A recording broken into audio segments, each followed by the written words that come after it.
أعوذ بالله من الشيطان الرجيم.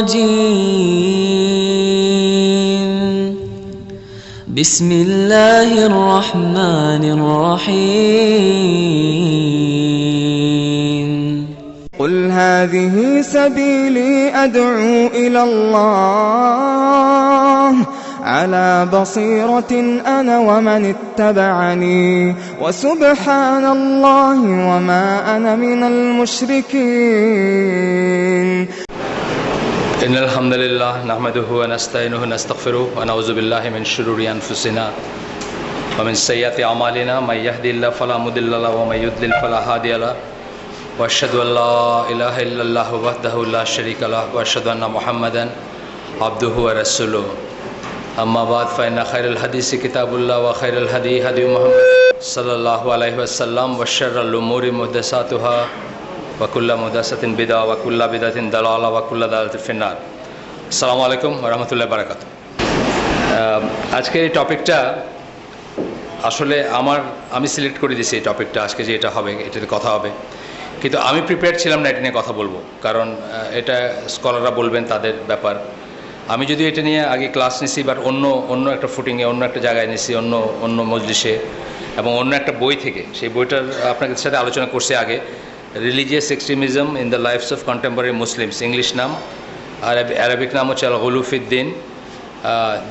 যে ভদ্রলোকের লেখা বই, উনি ইমাম সৌদের টিচার সৌদি আরবের, এবং উনি যখন মাস্টার্সের ছাত্র ছিলেন তখনকার থিসিস ছিল এই বইটা এখন থেকে ধরেন 23-24 বছর আগে লেখা বই। তো সেখানে উনি এই ব্যাপারটাকে খুব সুন্দর করে করছেন। আজকে যে টপিকটা তাকলিদ এবং ইজতিহাদ, এটা ডায়ামেট্রিক্যালি অপোজিট দুইটা ব্যাপার। তাকলিদ কথাটা বলতে আমরা বুঝি যে আমরা ডেফিনিশন যাব, ফর্মাল ডেফিনিশন যাব, কিন্তু সাধারণভাবে আমরা যেটা বুঝি যে আপনার যুক্তি অথবা দলিল অথবা প্রমাণ ইত্যাদির ধার না ধরে বা ইত্যাদির কাছে না গিয়ে আপনি কাউকে অন্ধ অনুকরণ অথবা অনুসরণ করলেন দিনের ব্যাপারে, সেটাকে সাধারণভাবে আমরা তাকলিদ বলতে সেটাই বুঝি। আর ইজতিহাদ বলতে আমরা বুঝি যে আপনি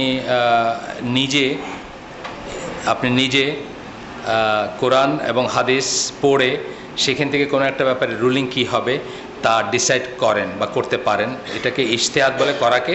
আর যিনি করতে পারেন তাকে মুজতাহিদ বলে। তো এই দুইটা ব্যাপার ডায়ামেট্রিক্যালি অপোজিট ব্যাপার। মানে আমরা একটু পরে দেখব যে একটা হইলে আরেকটা হওয়া যায় না। মানে কমপ্লিটলি যদি আপনি মনে করেন যে একটাই ঠিক, তাহলে আরেকটাকে যদি মনে করেন এটার বাইরে আর কিছু নাই, তাহলে মুশকিল আছে আর কি। সেটা আমরা একটু পরে দেখবো ইনশাল্লাহ। তো তার আগে আমরা একটু করে ডেফিনেশনগুলো দেখি। তাকলিদের ডেফিনেশনে এখানে বা সংজ্ঞা যেটাকে আমরা বলি, সংজ্ঞাতে এখানে বলতেছেন যে আরেকজন মানুষের বক্তব্য বা মতামত এর উপর ভিত্তি করে কাজ করা উইদাউট এ প্রুফ, কোনো প্রুফ নাই, প্রমাণ ছাড়া। আরেকজন মানুষ আপনাকে বললো এটা এইভাবে করতে হবে, আপনি সেইভাবেই করলেন কাজটা, কিন্তু কোনো প্রমাণ আপনি পান নাই বা দাবি করেন নাই বা দেখেন নাই বা আপনাকে দেখানো হয় নাই বা কোনো প্রমাণ উপস্থাপন করা হয় নাই। এটা একজনের ডেফিনেশন। এটা হচ্ছে শওকানি, আপনারা জানেন শওকানি অনেক বড় একজন স্কলার, তার ডেফিনেশন এটা। তারপরে আরেকটা ডেফিনেশন আসতেছে যেটাতে বলতেছেন যে একই রকম কথা।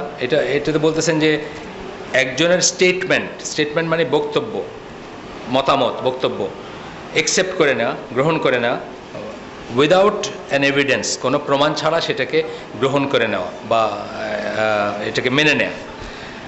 এটা হচ্ছে আপনার আরেকজন স্কলারের মত। এই স্কলারের নাম হচ্ছে শিরাজি। তারপরে আরেকজন স্কলারের মত আসতেছে আল আমাদি। ওনার মত হচ্ছে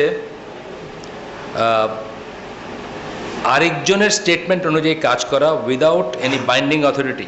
মানে আপনি ধরেন আমরা আল্লাহ রসুলের কথা অনুযায়ী আমরা কাজ করব, কেন? আমরা বাধ্য সেটা করতে। আল্লাহ রসুলের ব্যাপারে কোনো প্রশ্ন করতে আমাদের কোনো প্রশ্ন করার কোনো সুযোগ নেই। আমরা যদি নাও বুঝি জিনিসটা, আমরা আসলে সত্যিকার অর্থে অ্যাবসোলিউট ব্লাইন্ডলি আমরা এই মহাবিশ্বে একজন মানুষকে শুধু ফলো করব। অ্যাবসোলিউট ব্লাইন্ডলি মানে কি, কোনো রকম যুক্তিতর্কের অবকাশ নেই, বুঝি না বুঝি, জ্ঞানে কুলাক না কুলাক, উনি বলছেন বাস, সেটাই আমার জন্য শিরোধার্য দিনের ব্যাপারে। এরকম একজন মানুষই আছেন, আর বাকি সবারটাই ওপেন টু কোয়েশ্চেন, এটা সত্যি কথা। কিন্তু এইরকমভাবেই যদি আপনি আরও কারো বেলায় করেন, যার আসলে এই ধরনের অথরিটি নাই, আপনার এই ধরনের অথরিটি নাই মানে যিনি ধরেন কোনো একটা প্রমাণ বলে, অথবা তার যিনি ইলমের কোনো একটা পজিশনের বলে, যার অথরিটি নাই, অথচ উনি আপনাকে কিছু বললেন, আপনি সেটাকে মেনে নিলেন। অথরিটি নাই কথাটা বলতে যেটা বোঝাইতে চাচ্ছেন যে উনি আপনার কাছে কোরআন সুন্নাহর প্রমাণ উপস্থাপন করেন নাই, বা আপনি সেটা বুঝে নেন নাই যে কোরআন সুন্নাহ থেকে এই জিনিসটা যিনি আমাকে এভাবে করতে বললেন আসলে কোরআন সুন্নাহ আছে কি না, সেটা আপনি বুঝে নেন নাই। সেইভাবে যখন আপনি কারো কাছ থেকে কিছু করলেন, তাহলে সেটা হচ্ছে তাকলিদের ডেফিনেশনে আসতেছে। তাকলিদ যে সবকটাই ব্লেম ওয়ার্দি বা খারাপ হবে, সবকটাই যে নিষিদ্ধ হবে, সবকটাই যে পরিত্যাজ্য হবে, এমন কোনো কথা নেই, আমরা দেখব একটু পরে। তবে জেনারেলভাবে তাকলিদের এইটা হচ্ছে নেগেটিভ একটা সেন্স আছে, তাকলিদ কথাটা একটা নেগেটিভ সেন্স। কিন্তু এই নেগেটিভ সেন্সটাকে আমরা আমাদের দেশে আমরা যেটা বলি যে এক্সট্রিমিজম, এই বইটাতে এক্সট্রিমিজম নিয়ে আমাদের দেশেও আছে এবং সারা দুনিয়াতেও আছে। কোনো মানুষ যারা তাকলিদ করে তাদেরকে মুসলিমে মনে করে না, কোনো মানুষ যারা তাকলিদ করে তাদেরকে কাফের মনে করে, বা তাকলিদ করাটাকে কুফর মনে করে। এই সমস্ত লাইনগুলো ভ্রান্ত, আমরা দেখবো ইনশাল্লাহ। এইগুলো ঠিক না। তবে জেনারেল সেন্সে তাকলিদ জিনিসটা হচ্ছে একটা নেগেটিভ জিনিস, এবং ওই সেন্সে যে অ্যাবসোলিউট ব্লাইন্ডলি আমরা কাউকে ফলো করব, এটা শুধুমাত্র রাসূল সাল্লাল্লাহু আলাইহি ওয়াসাল্লামকে করব। এবং রাসূল সাল্লাল্লাহু আলাইহি ওয়াসাল্লামের যে তাকলিদটা, সেই তাকলিদটা ব্লেম ওয়ার্দি না। এই ছাড়া আমরা আরেকটা দেখব যে ইজমা যেটাকে বলে, যদি সমস্ত স্কলারদের ইজমা হয়, সেটার যদি আপনি প্রমাণও না জানেন, বা প্রমাণ জানার আপনি যদি বদার না করেন প্রমাণ জানতে, তথাপি সেটা ব্লেম ওয়ার্দি না। এটাও আমরা দেখব পরে, বা এখানে আসে। তো যাই হোক, রাসূল সাল্লাল্লাহু আলাইহি ওয়াসাল্লামকে কেন ওইভাবে ফলো করাটা ব্লেম ওয়ার্দি না, কেন দোষের না, কেন খারাপ জিনিস না, কেন সমালোচনারই না, এটার প্রমাণ হিসেবে অন্যান্য প্রমাণের ভিতরে ওনারা সূরা হাশরের 7 নম্বর আয়াতটা করছেন যে রাসূল সাল্লাল্লাহু আলাইহি ওয়াসাল্লাম তোমাদেরকে যা দেন তা তোমরা গ্রহণ করো, এবং যা করেন তা থেকে বিরত থাকো, যা নিষেধ করেন তা থেকে বিরত থাকো। এইটাকে একটা প্রমাণ হিসেবে করছেন, আর অন্যান্য প্রমাণ আছে। যাই হোক, এরপরে বলতেছেন যে এই যে দোষযুক্ত তাকলিদ, যে তাকলিদ পরিত্যাজ্য, যে তাকলিদ অপছন্দনীয়, সেটার থেকে বলতেছেন এই ক্যাটাগরি থেকে এক্সক্লুডেড কি তাকলিদ ইজ দ্য এই ক্যাটাগরিতে পড়বে না কি, এখন শোনেন খেয়াল করে, এইখানে আমাদের ভুল বোঝার সুযোগটা আসতেছে। Excluded from the category of blameworthy taqlid is the layman turning to mufti or scholar for religious verdict. একজন সাধারণ মানুষ, একজন রাস্তার মানুষ, একজন আম জনতার মানুষ যখন কোনো মুফতি বা স্কলারের কাছে একটা রিলিজিয়াস ভার্ডিক্টের জন্য যায়, তখন কিন্তু সবসময় সে দলিল বোঝে না, তার দলিল বোঝার যোগ্যতাও থাকে না, সে দলিল কাকে বলে সেটাও না জানতে পারে। সেইখানে যদি সে তাকলিদ করে, তাকে যে মেনে নিল প্রমাণ না দেখে, দলিল না বুঝে, সেই তাকলিদটা দোষণীয় না। এটা দেখবো আমরা যে আহলে সুন্নাত জামার এটাই হচ্ছে লাইন। আমরা আগে আপনার আহলে সুন্নাত জামা সম্বন্ধে, আকীদা এবং মানহাজ সম্বন্ধে কথা বলতে গিয়ে বলছি যে আমাদের পথটা হচ্ছে বিটুইন তাকলিদ অ্যান্ড তাকফির। আমরা বলছি অনেকবার এই হালাকায়, মানে এই মজলিসে, সিলেটি মজলিসে আমরা বলছি বিটুইন তাকলিদ অ্যান্ড তাকফির। তাকলিদ হচ্ছে অন্ধ অনুসরণ করা, তাকফির হচ্ছে কথায় কথায় কাফের জ্ঞান করা কাউকে। আমাদের লাইনটা হচ্ছে এর মাঝখানে। আমরা যেভাবে একেবারে অ্যাবসলিউট অন্ধভাবে কাউকে ফলো করব না, আবার কথায় কথায় কাউকে মুসলিমকে বা কাউকে কাফের বলেও ব্র্যান্ড করব না। এটা হচ্ছে আমাদের একটা লাইন। ঠিক একইভাবে আমরা দেখব যে ইজতিহাদ এবং তাকলিদ, যে দুটো আমরা বললাম ডায়ামেট্রিক্যালি অপোজিট জিনিস। একটা হচ্ছে আমি নিজে আমি সব কিছু বের করে ফেলবো কোরআন পড়েই পড়ে, এটা হচ্ছে ইজতিহাদের চিন্তাটা আর কি, বা ধারণাটা। আরেকটা হচ্ছে যে না, আমার কি আর এই যোগ্যতা আছে, আমি সব কিছু উনি যা বলে সেটা করব। এই দুইটার কোনোটাই অ্যাবসলিউটলি ঠিক না আর কি। আমরা দেখব যে এটার ভিতরে আছে যে কেউ তাকলিদ করবে, কেউ ইজতিহাদ করবে। কারোর জন্য তাকলিদ করাটা প্রশংসনীয়, কারোর জন্য ইজতিহাদ করাটা প্রশংসনীয়, কারোর জন্য তাকলিদ করাটা নিষিদ্ধ, কারোর জন্য ইজতিহাদ করাটা নিষিদ্ধ। এটাই আমরা আজকের আলোচনায় ইনশাল্লাহ, মানে আমার লাইন অফ এটা আমি ডক্টর সাইফুলের সাথে আলাপ করে নিছি। উনি মোটামুটি এই লাইনেই কথা বলবেন, বা উনি আমার কথাগুলোর সাথে অ্যাগ্রি করেন। আমি আগেই বলে নিছি যে এটা নিয়ে অনেক বিতর্ক হতে পারে, কারণ এগুলো নিয়ে ভুল বোঝাবুঝি আছে, এবং এগুলো নিয়ে ভুল ডেফিনেশন আছে আমাদের ভিতরে, ভুল চিন্তা আছে আমাদের ভিতরে। সুতরাং আমাদের ভিতরে ভুল বোঝাবুঝি যাতে না হয়, আমি আগে ওনার সাথে কথা বলে নিছি। আসেন এরপরে কি বলতেছেন, এই সূরা হাশরের এই আয়াতটা পড়ার পরে একটু করে বলে নিয়েছেন আমি যেটা বললাম, যে ইজমা স্কলারদের যেখানে ইজমা, ইজমা কার ইজমা আগে আমরা বলছি, মুজতাহিদ আলেমদের ইজমা। এই উম্মার স্কলার যারা, মুজতাহিদ আলেম যারা, তাদের যে ইজমা, সেই ইজমাটাকে যদি আপনি ফলো করেন সেটা তাকলিদ না, বা ব্লেম ওয়ার্দি তাকলিদ না, এটা আমরা আগে পড়ছি। আর একটা কি বললাম, লেমেনের ব্যাপারটা বলতেছে। The scholars are agreed that such is not blameworthy তাকলিদ।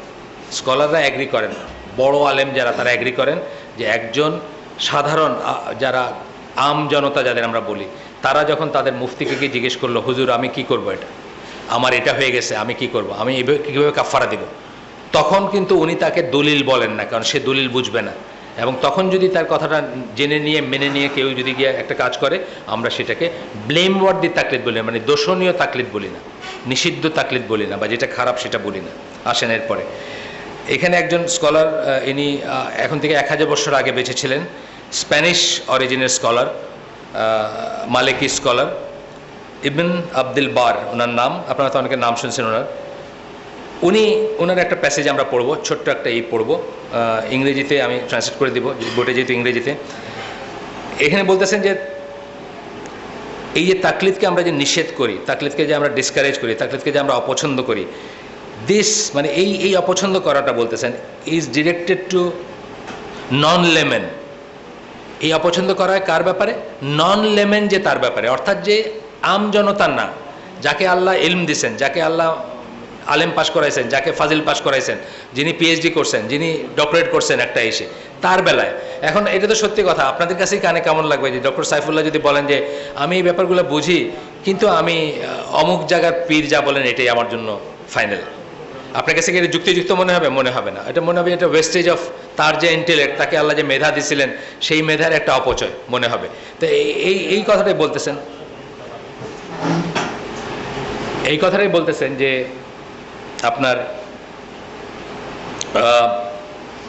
আসলে একটা মজলিসে আমার কিছু যদি মজলিসে ডিস্ট্র্যাক্ট করে, এই কাজটা আমি না বুঝে করলেও কিন্তু এটা শয়তানের কাজ হয়ে যায়। কারণ শয়তান কি চায়? একটা দিনের মজলিস থেকে মানুষকে ডিস্ট্র্যাক্ট করতে চায়। এটা আমরা ইনশাল্লাহ আমরা বলতেছি না, আমি এখানে কাউকে শয়তানের সাথে তুলনা করতেছি না, কিন্তু শয়তান মানুষকে দিয়ে একটা কাজ করে যে কাজটা আসলে তার পক্ষে যায়। আপনারা দেখবেন যে ওই আমি নিয়ে পড়তেছিলাম, ওই যে ডেভিলস ইন জিন, মানে শায়াতিন, খারাপ জিন নিয়ে পড়াশোনা করতেছিলাম, একটা হালাকা করতাম উত্তরায় সেখানে। তো সেখানে বলতেছিলেন যে আমাদের দেশে আগে মায়েরা, আমাদের মায়েরা, দাদিরা বা নানিরা কি করতেন? বিসমিল্লা বলে কুপিটা নিবাইতেন। এখন তার কুপির দিন চলে গেছে, হারিকেনটা বিসমিল্লা বলে এই করতেন। তারপরে কলসির মুখটা ঢাইকে রাখতেন, কলসির মুখটা ঢাইকে রাখতেন। এগুলো কিন্তু সিস্টেম ছিল, হাড়ির মুখটা ঢাইকে রাখতেন, যাতে শয়তান এগুলো থেকে কিছু নিয়ে নিতে না পারে বা এগুলোতে কোনো বিপত্তি ঘটাইতে না পারে। তো ওইখানে একটা জায়গায় বলতেছেন যে শয়তান ইঁদুরের মতো, আপনি যদি ওই কুপিটা জ্বালায় রাখেন তাহলে ইঁদুরের মতো জন্তুকে বা ছোট ছোট প্রাণীকে তাড়ায় নিয়ে আসে, সেই জন্য কুপিটা ফেলে দিয়ে ঘরে আগুন ধরায় দেয়।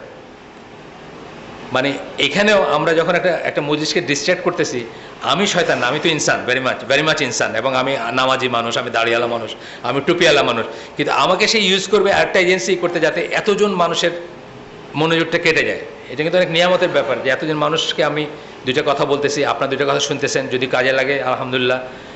তাছাড়া সবচেয়ে বড় যেটা, যে এরকম একটা মজলিসকে কি ফেরেশতারা আসমান জমিন পর্যন্ত ঢেকে রাখে তাদের ডানা দিয়ে এবং দোয়া করতে থাকে। এইখানে যখন আমি একটা ডিস্ট্রাকশনের কারণ হব, আমার আসলে সাবধান হওয়া উচিত আর কি। অ্যান্ড আমি রিকোয়েস্ট করবো মোবাইল ফোনটা আপনারা অফ করে দেন অথবা সাইলেন্ট করে দেন, প্রয়োজন হলে বাইরে গিয়ে আপনার কথা বলে নিন।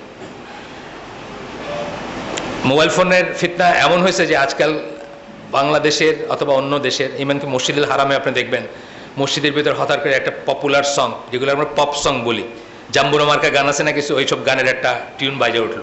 কামাল আতাতুর্ক, সে তো খুব ইসলাম বিদ্বেষী লোক ছিল, সে নাকি চাইছিল মসজিদের ভিতরে পিয়ানো নিয়ে যেতে। পিয়ানো বাজায় চার্চের ভিতরে হয় না, ধর্মীয় সঙ্গীত হয়, তো মসজিদে অসুবিধা কি? তো সেটা মুসলমানরা রোধ করছে, কিন্তু আনফর্চুনেটলি সে তার মৃত্যুর বহু বছর পরে এখন সেই প্রজেক্টটাই বাস্তবায়িত হচ্ছে। এখন একটা পপুলার সং দেখবেন মসজিদের ভিতরে, মানে সুরার কেরাতের সাথে বাইজা উঠলো একটা গানের টিউন আর কি। আল্লাহ আমাদেরকে তৌফিক দেন এগুলোতে বেঁচে থাকার, মডার্ন গ্যাজেটের ফিতনার থেকে বেঁচে থাকার। যাই হোক, আমরা ফিরে আসি। ইবন আব্দুল বার উনি বলতেছেন যে এই যে তাকলিদ অপছন্দের কথা আমরা বলি, এটা কিন্তু নন লেমেনের জন্য বলি, অর্থাৎ যারা স্কলার, যাদের ক্ষমতা আছে, আংশিক হোক, সম্পূর্ণ হোক, অনেকটুকু হোক, ক্ষমতার তো কোনো নাই, মানে জ্ঞানের তো কোনো স্কেল নাই, তারপরে আমরা বুঝি না যে ডক্টর সাইফুল্লাহ এই দেশে আলেমদের ভিতরে একজন, আবার আরেকজন দেখতেছি ধরেন অমুক মাদ্রাসার উনি প্রিন্সিপাল, ওনারও একটা লেভেল আছে। এইটাও কিন্তু একটা মানে তাকলিদ এবং এই তাকলিদ সম্বন্ধে আলোচনাল জামাল লাইন যেটা আমরা পড়বো এখন, সেটার পিছনে কিন্তু এইটাও একটা আন্ডারস্ট্যান্ডিং যে আল্লাহ তাআলা সবাইকে সব ক্যাপাবিলিটি সমান দেন নাই, সবাইকে সমান দেন। কাউকে সম্পদ দিয়েছেন, কাউকে মেধা দিয়েছেন, কাউকে মেমোরি দিচ্ছেন, কাউকে লেখার ভাষা শৈলী দিচ্ছেন, এক একজনকে এক একটা দিচ্ছেন, সবাইকে দেন নাই। এই জন্যই কিন্তু ডিফারেন্ট লেভেল আসবে। আর ডিফারেন্ট লেভেল যখন আসবে তখনই লোয়ার লেভেলের যিনি ওনার হায়ার লেভেলের মানুষকে জিজ্ঞেস করার প্রশ্ন আসবে, এবং এটা আসতে বাধ্য। এবং আল্লাহ নিজে কোরআনে বলছেন যার জ্ঞান আছে এবং যার জ্ঞান নেই তারা কি সমান? তারা সমান না। যার চক্ষু, যার দৃষ্টি আছে, যার দৃষ্টি নেই, তারাও সমান না। এই কথাগুলো তখনই আসবে যখন ডিফারেন্ট লেভেল থাকবে। আমরা যদি সবাই মুস্তাহিদ হইতে পারতাম তাহলে তার এই কথাগুলোই আসতো না। আমরা হইতে পারবো না, আমরা হব না কোনোদিন। আল্লাহ পৃথিবী এইভাবে বানাইছে, কেউ মুস্তাহিদ হবে। ইবনে আব্বাস বাচ্চা একজন মানুষ ছিলেন, অনেক ওমরাদের মতো ঝানু সাহাবী তার কাছে জিজ্ঞেস করতেন না কেন? কোরআন বোঝার যে মেধাটা, যে ন্যাক বলি যেটাকে আমরা ইংরেজিতে, সেটা ওনার ছিল, আরেকজনের ছিল না। ওনার যেরকম ছিল আরেকজনের ছিল না। সুতরাং ইবনে আব্বাসের কাছে অনেক বাঘা সাহাবীর আগে জিজ্ঞেস করতেন, আচ্ছা বলো তো আল্লাহ এটা এই আয়াতটাতে কি বলতে চাইছেন? উনি বললেন এটা, আচ্ছা ঠিক আছে বুঝলাম। এইটাই আমরা বলতেছি, এটা প্রয়োজন আছে, এটা আল্লাহই প্রয়োজন সৃষ্টি করে দিয়েছেন। আল্লাহ নাইলে বলতে পারতেন যে সবাই কোরআন শরীফের কাছে গিয়ে সবাই কোরআন মজিদ শরীফটা আমার মুখে চলে আসে, আমি বারবার বলি যে আমি অ্যাভয়েড করতে চাই। শরীফটা হচ্ছে এতদাঞ্চলের সৃষ্টি একটা টার্ম। কোরআন শরীফ বলে কোরআনে কোথাও লেখা নেই, কিন্তু মজিদ আছে, আরও আছে, তানজিল আছে, আপনার জিকির আছে, অনেক নাম আছে, শরীফ নাম নাই কোথাও। শরীফটা হলো আমাদের শরাফত থেকে, আমাদের এই জনের মানুষের উর্দু ফার্সির থেকে আসছে। যাই হোক, আমার অভ্যাস, আপনারা মাফ করে দেন, চেষ্টা করতেছি অভ্যাস সারায় ওঠার। তো কোরআনে কোথাও কিন্তু এই ব্যাপারটা নাই। যাই হোক, কথা আসতেছে যে ডিফারেন্ট লেভেল হবে। এই জন্য আল্লাহ বলছেন, আমরা পরে আসবো কি আয়াত যেটা দিয়ে তাকলিদকে জায়েজ মনে করা হয়। আমি কিন্তু তাকলিদের পক্ষে কথা বলতে আসি নাই, আমি কথা বলতে আসছি যে তাকলিদ শুনলেও আমাদের জন্য গায়ে ফসকা না পড়ে। There can be or may be people যাদের জন্য তাকলিদটা অপরিহার্য। আবার সবাইকে ইস্তেয়াত করবে, এটাও যেন আমরা সবাই ইস্তেয়াত করবে, এইটাও যেন আমরা ইনসিস্ট না করি। হ্যাঁ, কোরআন সবাই পড়বে, কোরআন বোঝার চেষ্টা করবে, জানার চেষ্টা করবে, কিন্তু সবাই ইস্তেয়াত করে ফেলবে, যে কোনো ব্যাপারে একটা রুলিং দিয়ে দিবে, আমার মনে হয় আল্লাহ এখানে এটা বলছেন না, এটা না, এটা আমরা দেখবো ইনশাল্লাহ। তারপরে বলতেছেন যে দ্য মাসেস, আমরা সবাই আম জনতা, নন স্কলার্স ব্র্যাকেটে দিয়েছেন, মাস্ট মেক তাকলিদ of its scholars when any new occasion arises, as it will not be clear to them wherein lie the proofs, and due to their lack of understanding they will not be able to reach that knowledge. যখনই কোনো new issue আসবে, আগে জানা নাই, 1400 বছর ধরে আসে নাই নতুন অনেক ইস্যু। ক্লোনিং, আমরা ক্লোনিং সম্বন্ধে কি স্ট্যান্ড নেব? ফ্যামিলি প্ল্যানিং, আমরা কি স্ট্যান্ড নেব? আসছে না নতুন ইস্যু। তখনই আমরা যারা লেমেন, যারা আমরা আম জনতা, যারা আমরা আমাদের স্কলারদের শরণাপন্ন হব জানার জন্য, এবং উই মাস্ট মেক তাকলিদ। ইনি কিন্তু, ইনার কথা কেন আমরা বলতেছি, ইবন আব্দুল বার, ইনি মানে কঠিন রকম এন্টি তাকলিদ মানুষ। এখানে আমরা যত স্কলারদের কথা বলবো, এন্টি তাকলিদ স্কলারদের কথা বলবো তাকলিদের ব্যাপারে। ইনারা তাকলিদকে খুব অপছন্দ করতেন। ইনি একজন। ইবন হাজমের কথা পড়বো, ইবনুল কাইয়িমের কথা পড়বো, ইনারা সবাই তাকলিদকে অপছন্দ করতেন। এনারা সবাই আহলে সুন্নাহ জামার বড় স্কলার, কিন্তু তথাপি ওনারা বলতেছেন কি মাস্ট মেক তাকলিদ অফ দেয়ার স্কলার। মানে আমরা তখন স্কলারকে জিজ্ঞেস করবো, কারণ আমরা নিজেরা ওই লেভেল পর্যন্ত পৌঁছাতে পারবো না। পৌঁছাতে গেলেও আমাদের 5 বছর ওয়েট করতে হবে। কিন্তু আমার ইস্যুটা এখন আমাকে বুঝতে হবে আমরা কি করব। অনেক ইস্যু আছে না, এখন নাও অ্যান্ড হিয়ার, এখন আমার স্ট্যান্ডটা কি হবে। এই লোক এটা বলতেছে, আমি কি বলবো? They will not be able to reach that knowledge. গেল, this is because knowledge is of different levels.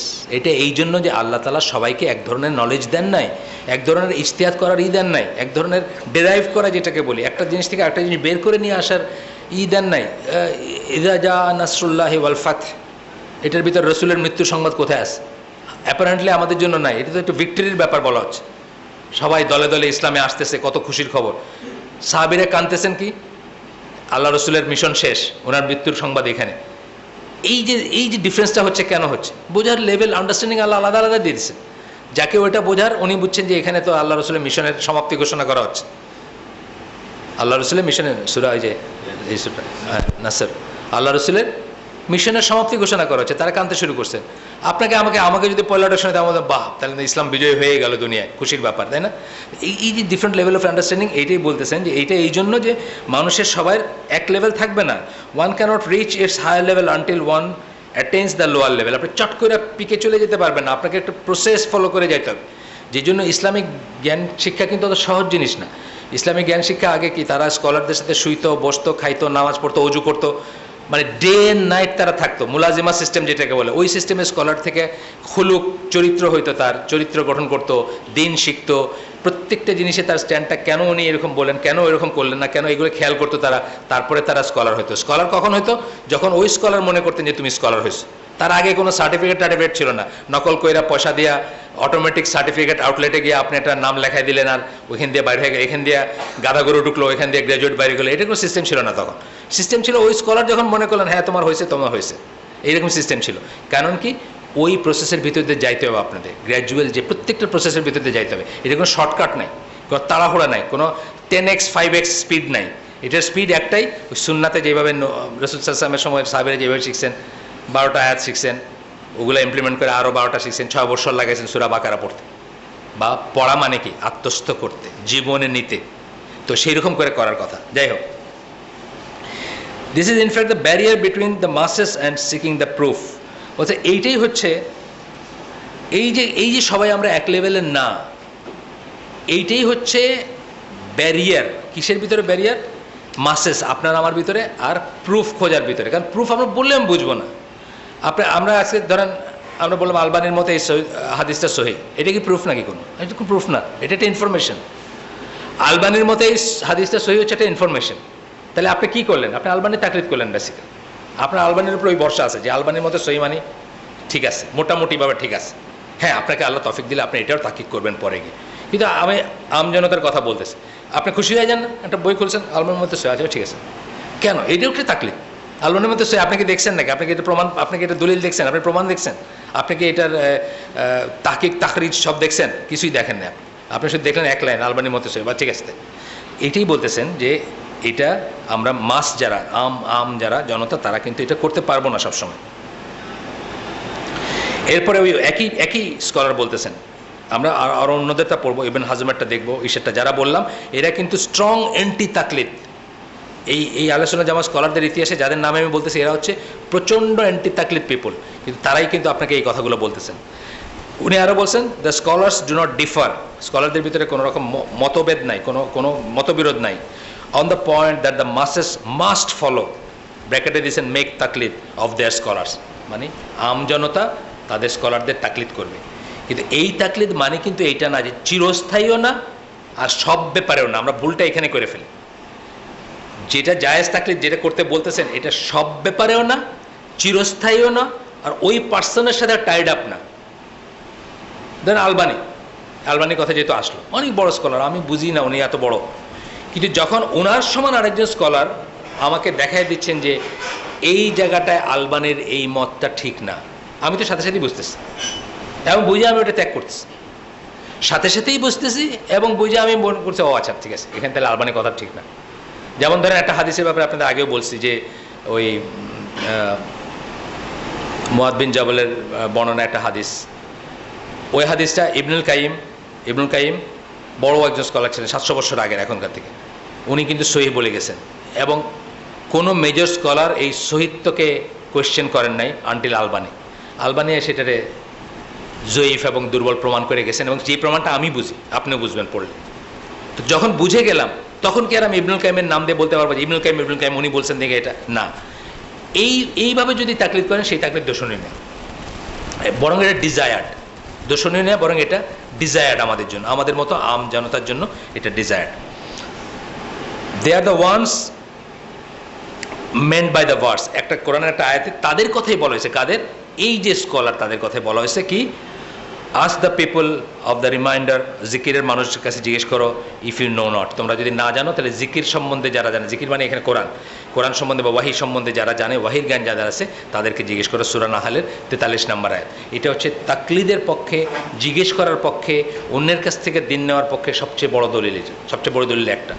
অন্যের কাছে জিজ্ঞেস করতে হবে, না যাই না আমার মনে কইলো, আমার মনে হইতেছে এটা এরকম, আমি দাঁড়ায় গেলাম একটা কিছুতে নামাজে, বুঝছেন না, আমার মনে হইতেছে এখন বোধহয় আসরের রক্ত হয়েছে, না, আসরের রক্ত হওয়ার সিস্টেম আছে। এই সিস্টেম যদি না জানি, আমি জেনে নিব স্কলারের কাছে গিয়ে যে এই লাঠির ছায়া এতটুকু হলে যা যা আছে সিস্টেম, না জানলে জেনে নিব। অথবা প্রাইমারিলি ওনারা জিজ্ঞেস করবো আসরের রক্ত হয়েছে কিনা।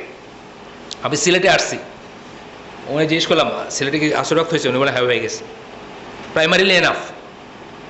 তারপরে যদি আমি দেখি যে না তো কোথায় সমস্যা মনে হচ্ছে বা ওনার একটু সমস্যা মনে হচ্ছে, উনি বোধহয় আন্দাজে কথা বলেন, ও আচ্ছা তাহলে, বুঝছেন না ব্যাপারটা, মানে এই এই এই লাইনটা আর কি, যে এদের কথাই বলেছে যারা জানে তাদেরকে জিজ্ঞেস করবা। আচ্ছা, এরপরে হচ্ছে similarly the scholars do not differ, একইভাবে স্কলারদের ভিতর কোনো মতবিরোধ নাই on the point that the masses are not permitted to give religious verdicts.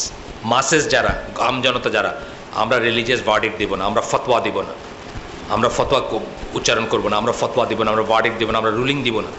মাস যারা, উই আর নট অ্যালাউড, আমাদের এই ব্যাপারে কারো কোনো ই নাই। তবে হ্যাঁ, পার্সোনালি একটা জায়গায় আপনার আজকে মোবাইল ফোন হয়েছে, আপনি সাইফুল্লাহ বাইরে মোবাইল ফোনে পাইতেছেন, কিন্তু পার্সোনালি ধরেন আপনি একটা ডেজার্টে গেছেন, আপনার মতো করে আর জিজ্ঞেস করে কেউ নাই, আপনার মতো করে আপনি যা জ্ঞান আল্লাহ আপনাকে দিচ্ছেন তা দিয়ে আপনি মাপছেন যে হ্যাঁ এখন বোধহয় আসরের সময় হয়েছে, এটা তখন পারমিটেড, কারণ তখন তার কোনো রাস্তা নেই, যার কোনো রাস্তা নেই যখন, তখন আপনি করতে পারেন। কিন্তু যতক্ষণ রাস্তা আছে ততক্ষণ কোরআন সুন্নাহর কাছে যাইতে হবে, কোরআন সুন্নাহ স্কলারের কাছে যাইতে হবে, কোরআন সুন্নাহ থেকে যিনি আপনাকে দলিল দিবেন তার কাছে যাইতে হবে, এবং আপনি নিজে রিলিজিয়াস ভার্ডিক্ট বাই করবেন না।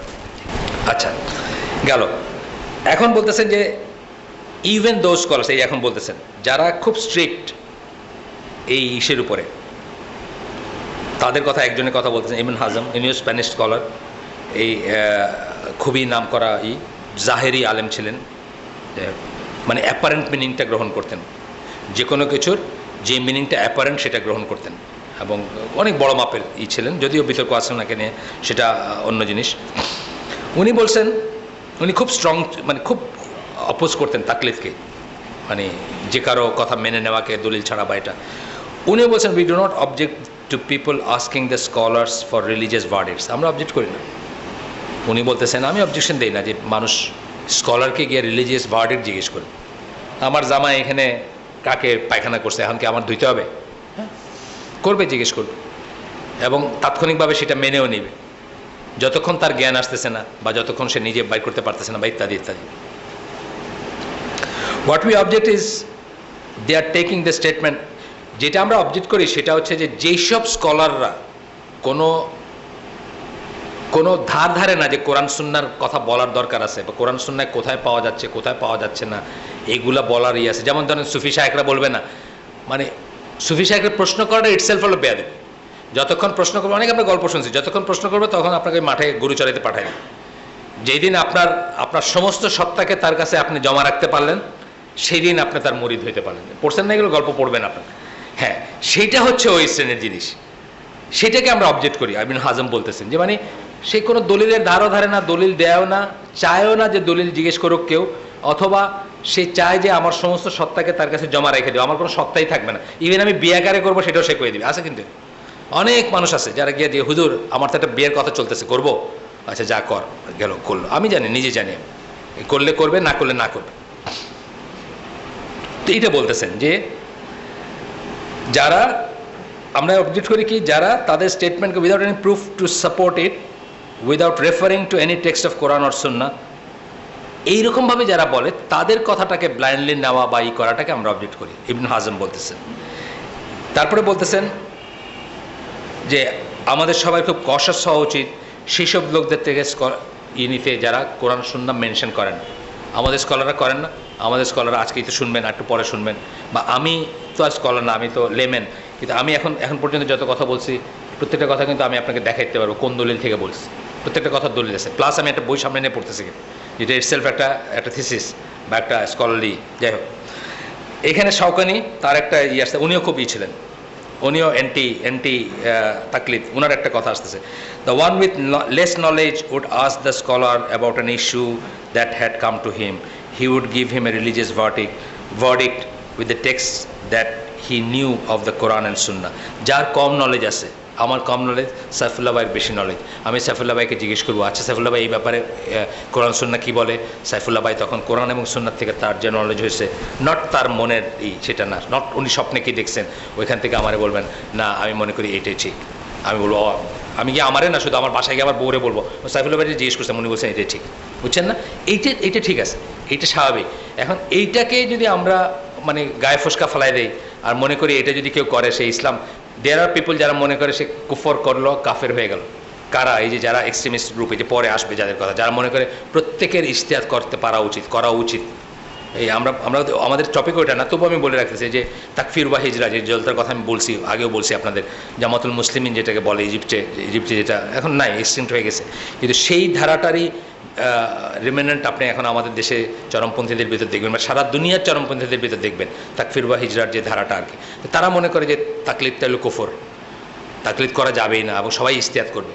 এটা ঠিক না, এটা ঠিক না, আমরা দেখব পরে। আমার একদিন একটা ঘটনা আপনাদের সাথে শেয়ার করি। ওই ঢাকার একটা ইসলামপন্থী মজলিসে আমি যাইতাম, লেখক গবেষকদের মজলিস। তো এখানে এই দেশের নাম করা আলেমরা অলমোস্ট সবাই ছিলেন। একদিনের কথা আমার মনে পড়ে, আমাকে তারা ডাকছে, জাস্ট আমি লেখালেখি করি একটু, এই জন্য বসে শুনতেছি।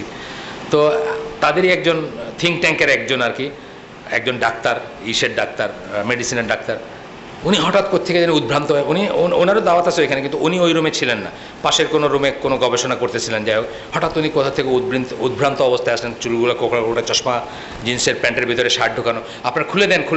আমার কী খুলে দেবো? তাকলিদের দরজা, কী বলে, ইজতিহাদের দরজা খুলে দেন। এইটা দিয়ে উনি বোঝাইতে চাইছেন সবাই ইজতিহাদ করবে, মানে উনিও করবেন আর কি, বুঝছেন, উনিও মুস্তাহিদের।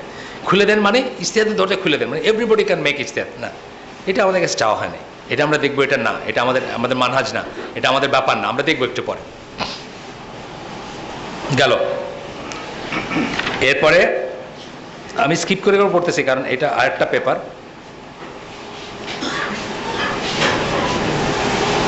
এরপরে এই লেখক বলতেছেন, the Ahlus Sunnah wal Jama'ah, and in particular those who censure taqleed among them, do not declare those who make taqleed disbelievers. Ahlus Sunnah wal Jama'ah এবং তাদের ভিতরে যারা তাকলিদকে অপছন্দ করেন, তারাও কখনো জাস্ট তাকলিদ করার জন্য কাউকে কাফের ডিক্লেয়ার করেন না, কখনোই করেন না। এটা আসবে সে কিসে তাকলিদ করতেছে তার উপর। এখন যদি কবরে সিজদা দেওয়ার ব্যাপারে তাকলিদ করে, তাইলে তাকে হয়তো শিরক বা মুশরিক বলতে পারেন, কিন্তু জাস্ট তাকলিদ করাটা কিসের তাকলিদ করাতে এটার উপর ডিপেন্ড করে তারা রুলিংটা দিবেন। কিন্তু কেবলমাত্র তাকলিদ করতেছে কেউ, এই জন্য কাউকে তারা কাফের ডিক্লেয়ার করেন না বা কুফরের দেন না, ইলজাম দেন না তাদের উপর। এরপরে আসতেছে, আমি স্কিপ করে পড়তেছি, ইজতিহাদের ব্যাপারে আসতেছে।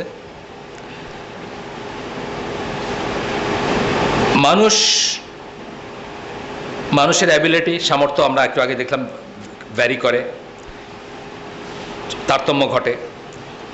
কারো আছে পড়ে শিখার ক্যাপাবিলিটি আছে, কারোর মেধা কম। এখানে ওনারাই বলতেছেন যারা সারা জীবন পড়াশোনা করলেও তাদের বেনিফিট হয় না, আছে না এরকম মানুষ? আমাদের ভিতরে আছে, সেকুলার সাবজেক্টই আছে। আপনি দেখবেন যে সে কোটি শত কোটি টাকার মালিক, কিন্তু সে মানে 2 ডিটারমিনেন্ট সলভ করতে পারে না, বা একটু কমপ্লিকেটেড কিছু আর বুঝে না অঙ্কের, এরকম মানুষ আছে না? একটু হিসাবটা হলে বলে আমার অ্যাকাউন্টেন্টের কাছে নিয়ে যাও, সে 10টা অ্যাকাউন্টেন্ট পালে, তাকে আপনি একটা হিসাব বুঝিয়ে দিচ্ছেন, তার মাথায় আসতেছে না, এরকম মানুষ আছে না? আল্লাহ এইভাবে তৈরি করছেন, এই কথাই বলতেছেন এখানে। আবার ওই আয়াতটা কোট করতেছেন, যে তাদেরকে জিজ্ঞেস করো, Allah has commanded those who do not know to ask those who do know. আল্লাহ তাদেরকে করছেন, কি বলে, তাদেরকে আদেশ করছেন জিজ্ঞেস করতে, আমাদেরকে আদেশ করছেন জিজ্ঞেস করতে, যারা জানে না তাদেরকে আদেশ করছেন জিজ্ঞেস করতে, কাদেরকে? যারা জানে তাদেরকে জিজ্ঞেস করতে বলছেন। সূরা নাহলের 43 নম্বর আয়াতটা আবার করছেন। তারপরে বলতেছেন যে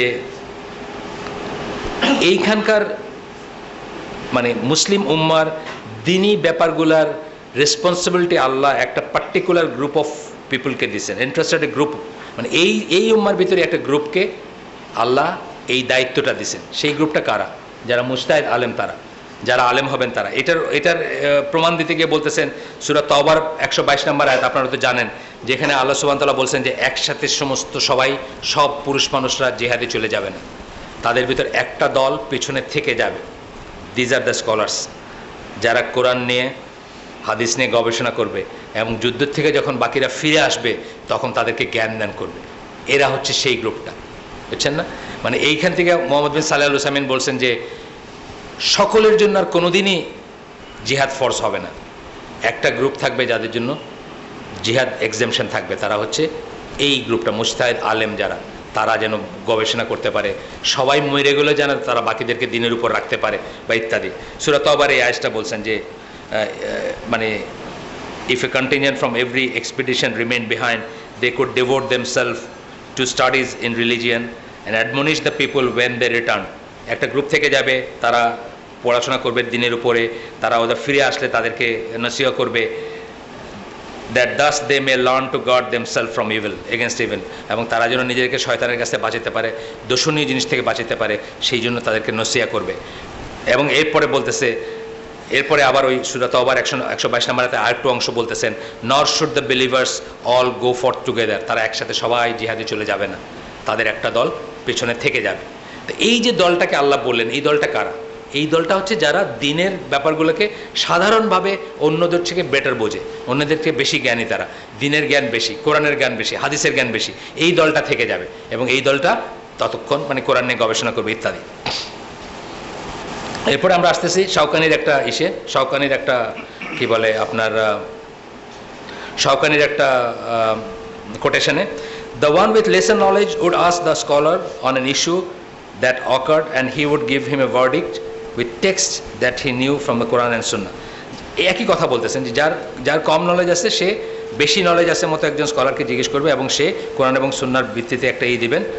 একই কথা আবার বলতেছেন, আরেকজন স্কলারের উদ্ধৃতি দিচ্ছেন, the scholars do not differ on the point that the masses must follow, ওই আবার একটা কথাই বলতেছেন, মাস্ট ফলো দেয়ার স্কলার্স, মানে এই ব্যাপারে আলেমদের ভিতর কোনো বিতর্ক নাই বা কোনো দ্বিমত নাই যে আপামর বা গণসাধারণ যারা, গণমানুষ যারা, আমজনতা যারা, তারা তাদের স্কলারকে অবশ্যই ফলো করতে হবে।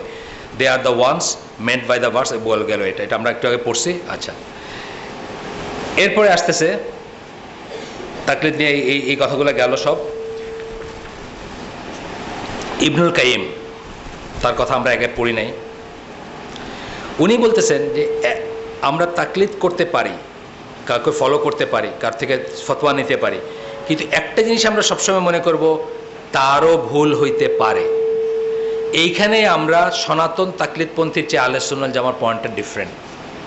আমরা একেবারে আব্দুর রাজ্জাক বিন ইউসুফ, ডক্টর সাইফুল্লাহ, আব্দুল আজিজ বিন বাজ, আলবানী সহ সবাই ব্যাপারে আমরা ধরে নিব যে তারও ভুল হইতে পারে, এই পসিবিলিটিটা আমরা ভিতরে রাখব, তবেই কিন্তু আমরা ইনশাল্লাহ কারেক্ট ইস্যুর উপর থাকবো। এই কথাটাই বলতেছেন, this is inevitable as he is not protected from error. এটা কার ভুল হবে না? রসুলের ভুল হবে না। কেন? রসুল আল্লাহ কর্তৃক ভুল থেকে প্রোটেক্টেড, আল্লাহ কর্তৃক ভুল করার থেকে প্রোটেক্টেড, আর কেউ না। কিন্তু এবং রসুলও হয়তো কখনো কোনো একটা জায়গায় মিস্টেক করলে আল্লাহ সেটার সাথে সাথে শুধরাই দিয়েছেন, এবং সেই সেন্সে রসুল হচ্ছেন নিষ্পাপ বা মাসুম, বা তার কোনো ভুল নেই। যদি করেও থাকেন কখনো, সাথে সাথে আল্লাহ সেটা শুধরাই দিয়েছেন, আল্লাহ তাকে বোঝাই দিয়েছেন তুমি এটা ভুল করছো এবং আর করো না, বা এরকম করে। বা আপনারা জানেন যে বদরের যুদ্ধের সময় ওই যে ইটা হয়েছিল, ওই যে বদরের যুদ্ধের পরে বন্দি বিনিময়ের ব্যাপারে আল্লাহ যা চাইছিলেন, আল্লাহ রসুল সাল্লাল্লাহু আলাইহি ওয়াসাল্লামের এটা তার আদার ভিউ ছিল আর কি, বা অন্য মতামতটা ছিল, এবং এইটা নিয়ে আবু বকর এবং রাসূল সাল্লাল্লাহু আলাইহি ওয়াসাল্লাম তাদের একই মত ছিল। তারা কাঁদতেছেন পরে যখন তারা বুঝছেন যে আল্লাহ এটা চান নাই, কিন্তু আল্লাহ তাদেরকে মাফ করে দিয়েছেন, আল্লাহ তাকে শুধরাই দিয়েছেন মানে তাকে বোঝাই দিয়েছেন কেন আল্লাহ অন্যটা চাইছেন, এবং আল্লাহ বলছেন যে মাফ করে দেওয়া হয়েছে। তো এইভাবে আল্লাহ রসুল হচ্ছেন প্রোটেক্টেড, ডিভাইনলি প্রোটেক্টেড, আল্লাহর তরফ থেকে প্রোটেক্টেড। তাকে উনি ভুল করতে চাইলেও পারবেন না, ওনাকে প্রোটেক্ট করা হবে, প্রোটেক্ট করে দেওয়া হয়েছে। ভুল করছেন, ভুলটা অনেক সময় লেসেন হিসাবে আসছে। আপনার বলছি একটা উদাহরণ দিই না আমি, যে ওই যে একদিন 2 রাকাত নামাজ পড়ে বাসায় চলে যাচ্ছেন, পিছনে এক লোক যাচ্ছে, আজকে থেকে কি নামাজ 2 রাকাত হয়ে গেল নাকি, 4 রাকাতের নামাজ আর বলছেন না। অন্যরা যখন বললেন যে না ইয়া রাসূলুল্লাহ আপনি তো 2 রাকাতই পড়ছেন, আমরা ভয় বলি নাই বা আমরা সংকোচ করে বলি নাই। উনি আসলেন, আরও 2 রাকাত পড়লেন, সহজতা দিলেন। কি হলো? আমরা শিখলাম যে আমরা যদি আমাদের লাইফে কোনোদিন এই জন্য ভুল করি কীভাবে শুধরাইতে পারবো। আল্লাহ তাকে শুধরাই দিয়েছে, এটা বলতেছি আমি। যাই হোক, তারপরে বলতেছেন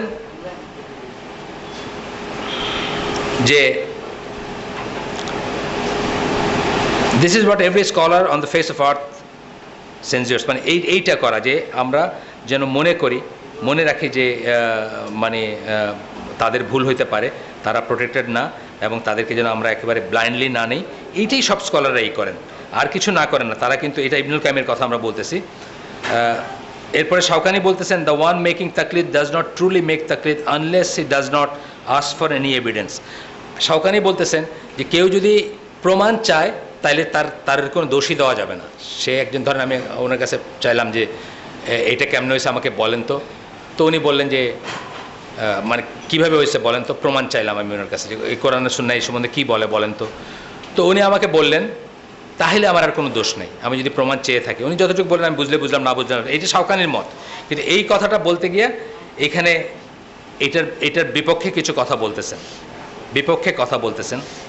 যে এই কথাটার ব্যাপারে আলেমদের দ্বিমত আছে যে সবসময় একজন আলেম কি যে কারো কাছে খালি দলিল চাইতে থাকবে। ধরেন আমি বললাম, আপনি জিজ্ঞেস করলেন আমাকে নামাজ কীভাবে পড়তে হয়, আমি বললাম যে প্রথমে দাঁড়াইলেন, ইকামত দিলেন, আপনি বললেন দলিল।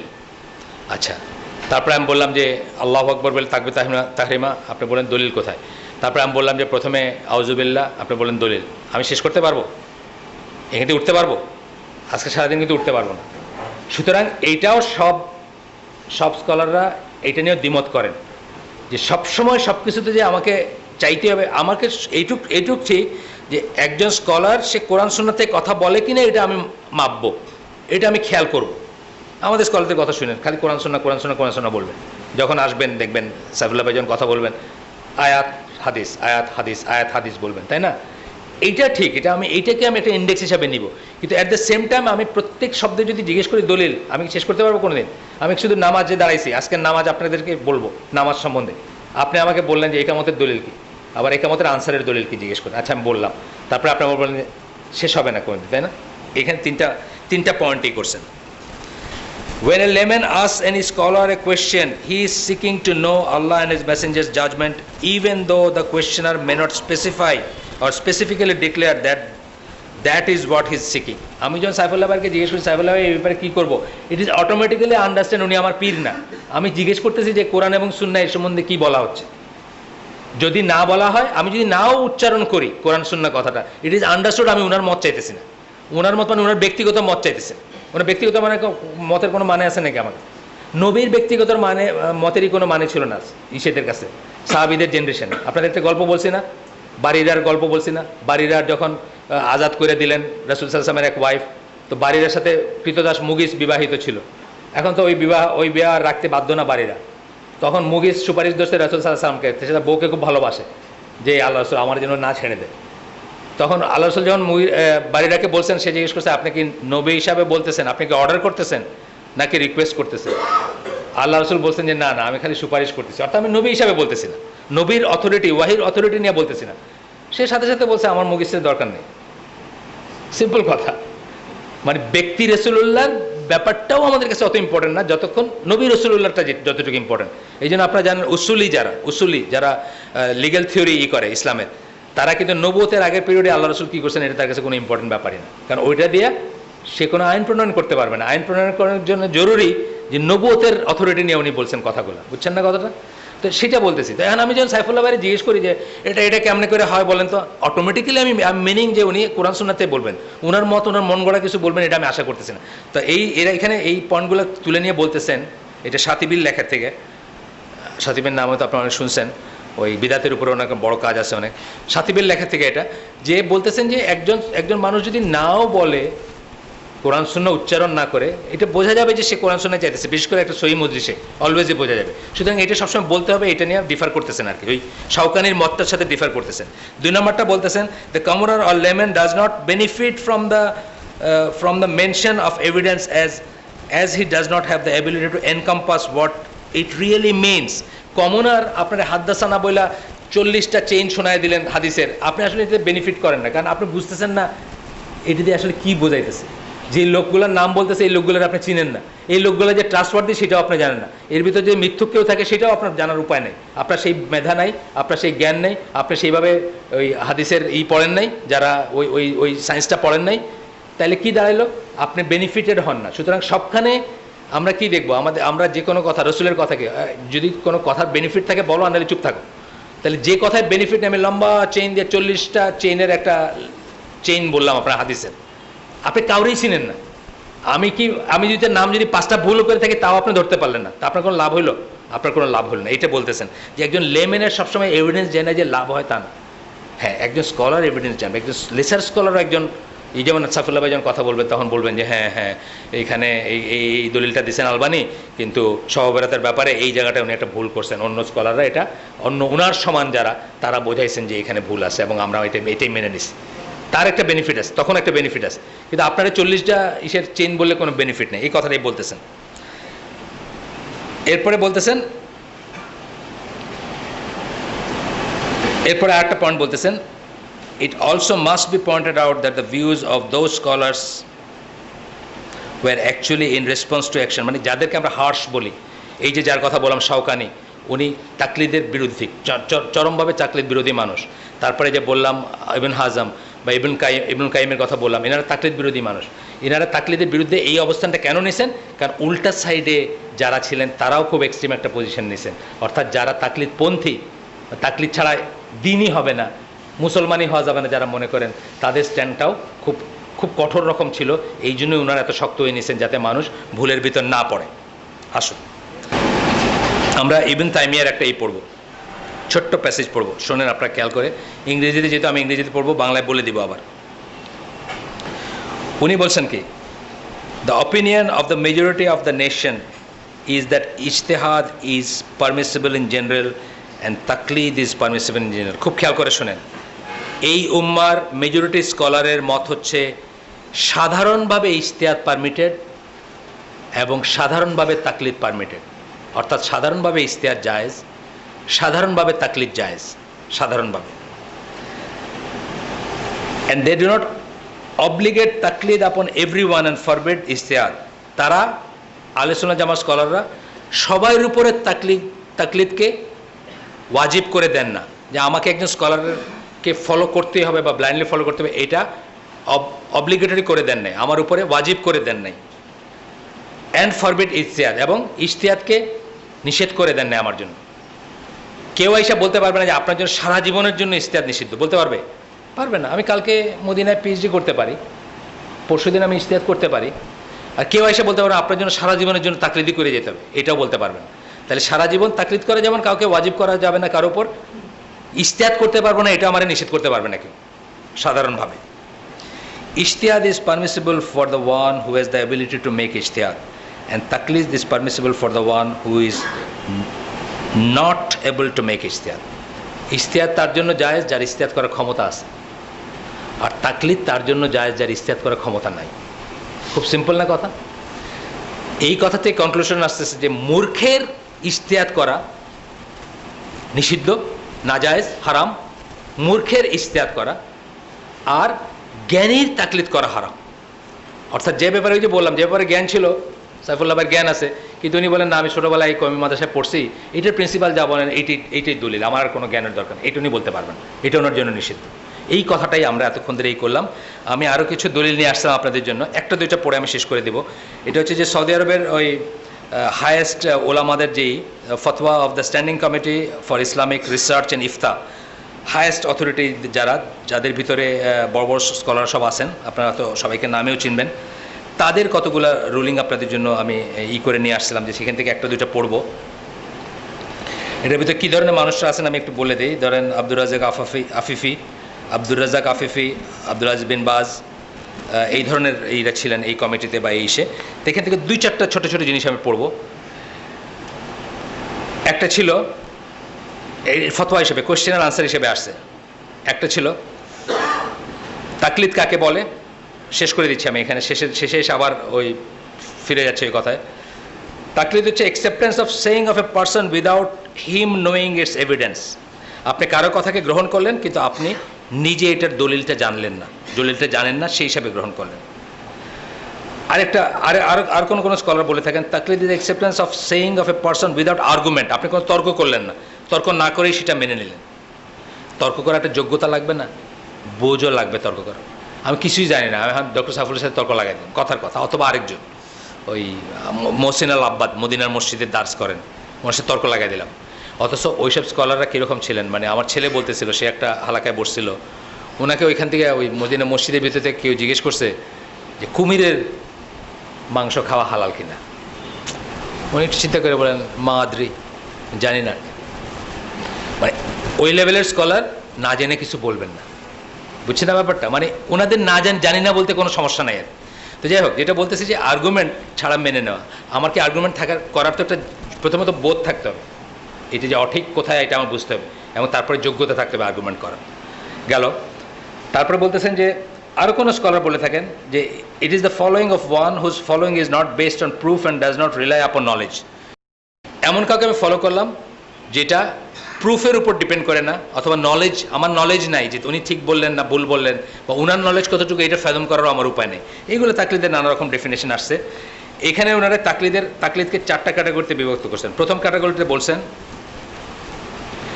যে এমন লোক যদি তাকলিদ করে যার ইস্তেহাদ করার ক্ষমতা আছে, তখন আমরা কি বলবো? বলবো এটা জায়েজ না। যেই লোকের ইস্তেহাদ করার ক্ষমতা আছে তার তাকলিদ করা জায়েজ না। 2 নম্বর ক্যাটাগরিতে বলতেছেন কিন্তু কার তাকলিদ করতেছে? কার তাকলিদ করছে? After the truth has been made clear to him with confirmed evidence from the prophet সাল্লাল্লাহু আলাইহি ওয়াসাল্লাম। একজন স্কলারের তাকলিদ করতেছে, কিন্তু তাকে আমি বুঝাইছিলাম যে আল্লাহ রসুল সাল্লাল্লাহু আলাইহি ওয়াসাল্লাম থেকে আসলে এটা বলা হয়েছে, আর এই স্কলার এটা বলতেছে, তথাপি সে বলতেছে ওই স্কলারটাই করবে। বুঝছেন তো কথাটা? এটা হয় না? আমাদের সমাজে কি হয়, আমরা যখন বলতে বলতে বলি যে আল্লাহ রসুল এইভাবে নামাজ পড়তেন, আমার বাপদাদা 14 গোষ্ঠী আল্লাহ পড়ছেন নামাজ, এখানে গিয়ে শেষ হয়ে যেত কথাটা। আল্লাহ রসুল এটা বলছেন, তা আমরা কি বললাম? ফুলতলি ওটা হয়েছেন, বা আমার বাপদাদা 14 গোষ্ঠী আল্লাহ পড়ছেন, এটা জায়েজ না। সেকেন্ড ক্যাটাগরি বলতেছেন যে আপনাকে ইস্তেহাদের স্কিল দেওয়া হয়েছে, কিন্তু আপনি কোনো রুলিংয়ের চেষ্টা না করে তাকলিদ করে ফেললেন। আপনার ইস্তেহাদের স্কিল দেওয়া হয়েছে, আপনি করতে পারতেন গবেষণা, কিন্তু কোনোই না করে অন্য একজন মুস্তাহিদ আলেমের ব্লাইন্ডলি আপনি তার পিছনে করে দিলেন, কোনো চেষ্টা করলেন না গবেষণা করার, এটা জায়েজ না, নট অ্যালাউড বলতেছে। 3 নম্বর ক্যাটাগরি, আপনার আমার মতো যারা মানে গণসাধারণ যারা, তাকলিদ of the one who is not able to research the evidence and derive ruling, যারা প্রমাণগুলোকে রিসার্চ করতে পারবে না এবং ওইখান থেকে এই বাইর করতে পারবে না। কার তাকলিদ করতেছি আমরা? এমন একজন স্কলারের তাকলিদ করতেছি যাকে আল্লাহ ইস্তেহাদের ক্ষমতা দিচ্ছেন, দিস ইজ পারমিসিবল, এটা পারমিসিবল, এটা জায়েজ, এটা আমরা করতে পারি। কেন? আল্লাহ এখানে আয়াত দিচ্ছেন, প্রথম আয়াতটা দিচ্ছেন যে লা ইউকাল্লিফুল্লাহু নাফসান ইল্লা উসা, আপনার সাধ্যের অতিরিক্ত বোঝা আল্লাহকে দেন, আল্লাহ আপনাকে দেন না। আপনার যদি সাধ্য নাই ইজতিহাদ করার, আপনাকে বাধ্য করবেন না আল্লাহ যে তোমাকে ইজতিহাদ করেই বাইর করতে হবে, এটা কি না, এটা আপনাকে দেন নাই। তারপরে আরও ওই আয়াতটা দিচ্ছেন, সূরা নাহলের ওই আয়াতটা। আচ্ছা, এরপরে হচ্ছে কি আরেকটা তাকলিদ হচ্ছে ওয়ান হু ডিফার্স উইথ শরিয়া of Islam from the four father's, যে শরিয়ার সাথে ডিফার করে এবং নিজের ডিজায়ারকে ফলো করে।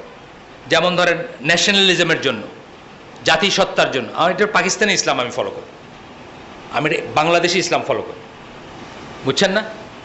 শরিয়ার যে ডিফার্স উইথ দ্য শরিয়া অফ ইসলাম, ইসলামের শরিয়ার সাথে ডিফার করে। যেমন আপনার বলছি আমি সিলেটে আমার বাড়ি, সিলেটে বোনের দেই না আমরা, বোনের মিরাজ দেই না আমরা বলি যে এগুলো ভালো হয় না, এগুলো যারা নেয় তাদেরটা মঙ্গল হয় না, এটা শরিয়ার এগেনস্টে না, শরিয়ার এগেনস্টে আমি সিলেটে ইসলাম ফলো করতেছি, এটা জায়েজ না, এটা তাহলে 4টা ক্যাটাগরি বললেন, 4টা ক্যাটাগরি বললেন, একটা ক্যাটাগরিকে রিয়েলি জায়েজ বললেন, আর বাকিগুলো হয় না জায়েজ বললেন, নট পারমিসিবল বললেন। তাহলে লেমেন হিসাবে আবারও আমরা সামারি করার আগে যে আমাদের মতো গণসাধারণ যারা, আমরা স্কলারদের জিজ্ঞেস করেই তাদের মতটা নেব, সাইড বাই সাইড পড়াশোনা করব, এবং একই লেভেলের দুজন স্কলারকে যখন আমরা দেখব যে তাদের দুজনের যুক্তি পড়ার মতো আল্লাহ আমাদেরকে তৌফিক দিচ্ছেন, এবং সেই যুক্তি পড়ে আমরা যখন দেখতেছি যে এরটা আমার কাছে রিলেটিভলি এরটার চেয়ে বেশি যুক্তিযুক্ত মনে হচ্ছে, তখন আমরা সেটা গ্রহণ করব, তখন সেটা হয়তো একটা ছেড়ে একটা গ্রহণ করব। কিন্তু জেনারেলি আমরা কিন্তু তাকলিদই করি, এবং তাকলিদ নামে ওইভাবে অন্ধ বা একটা পার্সনের না করলেও আমরা এই ফর্ম তাকলিদই করি। নাসিরুদ্দিন আলবানির হোক, বিন বাজেরই হোক, আব্দুর রাজাক বিন ইউসুফের হোক, আর ডক্টর সাইফুল্লাহর হোক, এক ধরনের তাকলিদে আমরা করি। সুতরাং তাকলিদও জেনারেলি পারমিটেড, ইস্তেহাদ জেনারেলি পারমিটেড, মূর্খের ইস্তেহাদ করা জায়েজ না, আর স্কলার যে তার তাকলিদ করা জায়েজ না। আর মাঝখানে একটা বড় রেঞ্জ আছে আমাদের, আছে না, যে কখনো তাকলিদ করব আমরা, কখনো জেনে নিয়ে আবার এটা ছেড়ে দিব। আমি এই দেশে বড় হয়েছি না, আমি এই দেশে মাজারে গেছি না, একসময় তাকলিদ করছি। কার তাকলিদ? বাপের তাকলিদ করছি। তারপরে একসময় যখন জ্ঞান হয়েছে যে মাজারে যাওয়া যাবে না, বাপের তাকলিদ ছেড়ে দিছি, তাই না? এইভাবে আমরা মানে জ্ঞান যতক্ষণ নাই ততক্ষণ পর্যন্তই শুধু তাকলিদ করাটা জায়েজ এবং করা যেতে পারে স্টপ গ্যাপ হিসাবে। জেনারেলি স্পিকিং তাকলিদ করলেই কেউ কাফির হয়ে যায় না বা দিন থেকে বাইর হয়ে যায় না। তবে তাকলিদই করবো আর কিছু শুনবো না, যে যাই বলো, এটা অত্যন্ত ভ্রান্ত পথ। আমরা তো দেখলামই। আল্লাহ আমাদেরকে বোঝার এবং জানার তৌফিক দেন। ডক্টর সাইফুল্লাহ নিশ্চয়ই আরও ভালো করে আপনাদেরকে বোঝাবেন। সুবহানাকা আল্লাহুম্মা বিহামদিকা আশহাদু আল্লা ইলাহা ইল্লা আনতা আস্তাগফিরুকা ওয়া আতুবু ইলাইক। আপনাদের যদি কোনো উপকার হয়ে থাকে যা শুনছেন তার থেকে, সমস্ত প্রশংসা আল্লাহর, এবং আপনাদের যদি কোনো ক্ষতি হয়ে থাকে সমস্ত দায় দায়িত্ব আমার এবং শয়তানের। আল্লাহ আমাদেরকে যা শুনলাম তার উপর আমল করার তৌফিক দেন। আসসালামু আলাইকুম।